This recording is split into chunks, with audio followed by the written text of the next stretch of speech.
మూసి సుందరీకరణ చేయండి, వద్దంటలేదు. కానీ ఒక్క ఇల్లు కూలగొట్టకుండా చేయండి, ఒక్క ఇల్లు ముట్టకుండా చేయండి. ఎందుకంటే మేము చేసి చూపెట్టినాం, మీరు కూడా అదే పద్ధతిలో చేయొచ్చు. మీరేమో మూసి బ్యూటిఫికేషన్ అంటున్నారు, కానీ ప్రజలేమో ఇది బ్యూటిఫికేషన్ కాదు, లూటిఫికేషన్. 1,50,000 కోట్లలో మీరు 1,000 కోట్లు కమిషన్ల రూపంలో దండుకొని మీ కుర్చీని కాపాడుకునే ప్రయత్నం చేస్తున్నారు అనే భావనతో ఈ రాష్ట్ర ప్రజలు ఉన్నారు. అందుకే దయచేసి నేను కోరుతా ఉన్న ప్రభుత్వాన్ని, ముందు మీరు ప్రజలకు ఇచ్చిన హామీని నెరవేర్చండి.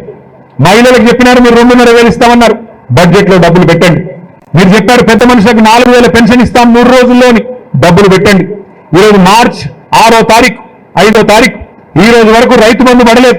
కేసీఆర్ గారు ఉన్నప్పుడు డిసెంబర్లో రైతు బంధు పడేది, ఇవాళ ఇప్పటి వరకు మరి రైతు బంధు పడ్డ పరిస్థితి లేదు. అది ప్రతిపక్షంలో ఉన్నప్పుడేమో ఇదే రేవంత్ రెడ్డి గారు ఆ రోజు ఎన్ని మాటలు చెప్పినారు ఒకసారి గుర్తు తెచ్చుకోండి. అయ్యప్ప సొసైటీలో కొన్ని నిర్మాణాలు ఆనాడు కొత్తగా వచ్చిన ప్రభుత్వం మరి కొన్ని డెమాలిషన్ చేస్తే ఇదే రేవంత్ రెడ్డి గారు మాట్లాడినారు. తెలుసో తెలియకనో పేదలు కట్టుకుంటే రెగ్యులరైజ్ చేయాలి కదా, ప్రభుత్వం అన్నాక పేదల పట్ల కనికరం ఉండాలి కదా, అక్రమమైన సక్రమమైన అందులో ఏమైనా తప్పులుంటే సరిచేయాలి కదా అని సుద్దులు చెప్పింది ఇదే రేవంత్ రెడ్డి గారు.